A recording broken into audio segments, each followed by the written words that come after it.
Hello जी, तो आज हमारी रसोई में बन रहा है साउथ इंडियन फूड जिसमें कि है डोसा, सांभर और चटनी। तो चलिए दिखाती हूँ कैसे बनाया हमने घर पे डोसा। तो ये मैंने भिगो दी थी उड़द की दाल और चावल। आप अपने अकॉर्डिंग भिगा सकते हैं जितना आपको बनाना है। तो मैंने भिगोई थी 3 कटोरी चावल और 1 कटोरी उड़द की दाल। और ये मैंने पूरी रात को मैंने भिगो दी थी और सुबह जाके मैंने इसको पीस के रख दिया था ताकि शाम को हमें बनाना था। तो इसका प्रोसेस ये होता है कि अगर आप रात को भिगो रहे हो तो सुबह आप पीसो, फिर अगली रात को बनाओ। अगर आपको सुबह बनाना है तो आप दिन में भिगो दो, रात को पीस दो। तो ये देखिए मैंने इसको पीस लिया है और यहाँ पे इसका बिल्कुल पतला सा बैटर नहीं बनाना है, पहले हमें थिक ही रखना है बैटर।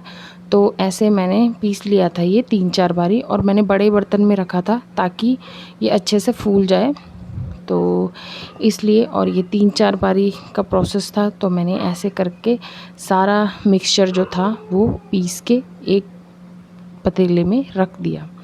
तो यहाँ पे ये देखिए, और इसको अब मैंने छोड़ दिया है 5-6 घंटे के लिए रेस्ट पे। अब हम सीधे इससे देखेंगे 5-6 घंटे बाद जब ये अच्छे से फूल जाएगा, उसके बाद हम चेक करेंगे कि हमारा बैटर अच्छे से फूला है या नहीं, तभी डोसे अच्छे बनेंगे। तो उसके बाद 5-6 घंटे बाद मैंने चेक किया तो ये देखिए बैटर अच्छे से फूल गया था। उसके बाद हमने तैयारी करी सांभर की, जिसमें मैंने लिया घिया, बैंगन, आलू और टमाटर। अगर आपके पास और भी वेजिटेबल हैं तो आप वो डाल सकते हो, हमारे पास जो थी हमने उसी से ही बनाया है। तो यहाँ पे मैंने ले ली थी तुअर की दाल, जिसको अरहर की दाल भी बोलते हैं। तो ये भिगो दी थी 15-20 मिनट। उसके बाद हमने इसमें घिया डाल दिया और बाकी कोई सब्ज़ी नहीं डाली, क्योंकि घिया जो है वो अच्छे से मैश हो जाएगा इसके साथ, इसलिए घिया हमने पहले ही डाल दिया। पानी अपने अकॉर्डिंग डाल लो, थोड़ा सा नमक और थोड़ा सा हल्दी डाल के इसमें 4 सीटी लगवाई हमने। उसके बाद हमने जो आलू बॉईल किए थे वो हमने स्टफ़िंग के लिए वो हमने यहाँ पे छील लिए थे। उसके बाद हम बना रहे थे आलू की स्टफ़िंग, जो कि हमें डोसे के अंदर डालनी थी, जिसमें कि हमने पहले तड़का तैयार किया, जिसमें था कड़ी पत्ता, हरी मिर्च और थोड़ी सी हमने दाल ली थी। उसके बाद हमने मसाले डाले थे। उसके बाद हमने यहाँ पे आलू डाल दिए, इनको अच्छे से हमने मैश कर दिया। और उस मैश करने के बाद हमने इसको थोड़ी देर पकाया और फिर उसके बाद एक प्लेट में निकाल लिया। ये देखिए कितना अच्छा कलर आ गया है, हमारी आलू की स्टफिंग रेडी है। उसके बाद जो दाल थी वो भी अच्छे से बॉईल हो गई थी, घिया जो है इसमें अच्छे से मिक्स हो गया था। अब कर रहे थे हम सांभर की तैयारी। यहाँ पे सांभर के लिए तड़का रेडी कर लिया था हमने, जिसमें थे सरसों, कड़ी पत्ता, और ये हमने थोड़ी सी दाल और लाल मिर्ची ली थी, सूखी लाल मिर्च।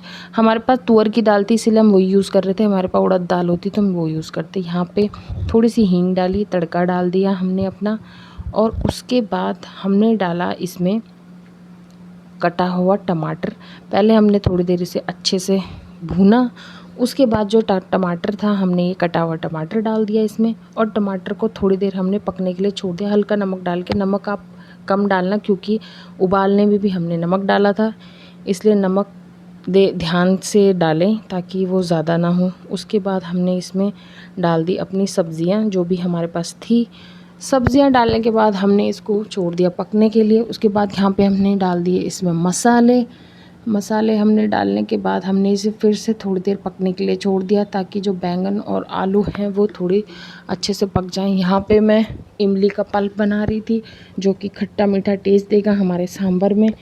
तो यहाँ पे मैंने इमली को अच्छे से बॉईल करके और उसके बाद उसको छान लिया था। यहाँ पे आलू भी पक चुके थे। तो यहाँ पे हमने डाल दी अपनी दाल और इसको हमने किया अच्छे से मिक्स।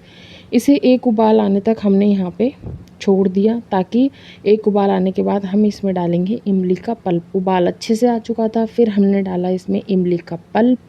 इमली का पल्प डालने के बाद हमने इसे फिर गुड़ डाला। गुड़ डालने के बाद हमने इसे थोड़ी देर और पकाया, और उसके बाद हमने इसे यहाँ पे छोड़ दिया पकने के लिए।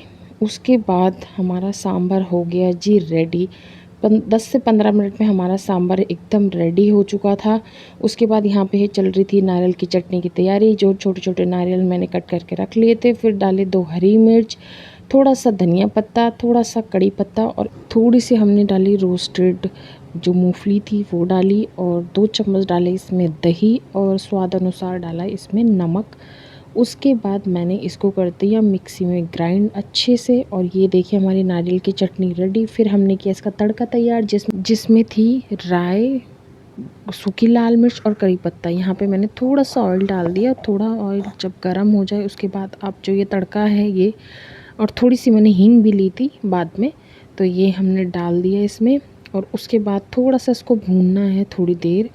उसके बाद मैंने थोड़ी सी दाल भी डाली इसमें, क्योंकि हमारे पास मैंने जैसे बताया उड़द की दाल नहीं थी, तो जो दाल थी वही हमने यूज़ करी है, इससे भी अच्छा टेस्ट आ रहा था। उसके बाद मैंने इसमें तड़का लगा दिया। ये देखिए कितना सुंदर लग रहा है ये, मतलब जितना ये देखने में सुंदर लग रहा था उतना ही ये खाने में टेस्टी था। अब आ गई थी लास्ट हमारी डोसा बनाने की बारी। तो डोसे के लिए हमने जितना बैटर हमें चाहिए था उतना हमने लिया, उसको थोड़ा सा पतला किया हल्का सा नमक डाल के, क्योंकि जो मैंने पहले बैटर पीसा था वो बहुत गाढ़ा था। तो जितना आपको चाहिए आप थोड़ा थोड़ा करके लेते रहिए, उसमें पानी डालते रहिए और जैसे आपको चाहिए। फिर हमने यहाँ पे एक तवा लिया, उसमें थोड़ा सा हमने पानी डाला और ये ऑयल हल्का सा ग्रीस कर दिया। उसके बाद हमने ये डोसा डाला और ये देखिए बिल्कुल भी चिपका नहीं है, ना कहीं ये हट रहा था, मतलब तवे से बिल्कुल डालते ही ये तवे में चिपक गया। और हमने फिर आलू की स्टफिंग डाली इसमें और देखिए डोसा जैसे ही पलटा वैसे ही बिल्कुल निकल गया। और देखिए हमारा डोसा कितना अच्छा लग रहा है देखने में। यहाँ पे मैंने प्लेट तैयार की जिसमें थी रेड चटनी, डोसा, सांभर और नारियल की चटनी। तो अब टेस्टिंग की बारी थी, तो हम ले गए मम्मी के पास। तो आप सुनिए क्या बोला उन्होंने। अब अपनी सासू माँ से टेस्ट करवाएंगे कि कैसा बना है, वो टेस्ट करके बताएंगे हमें।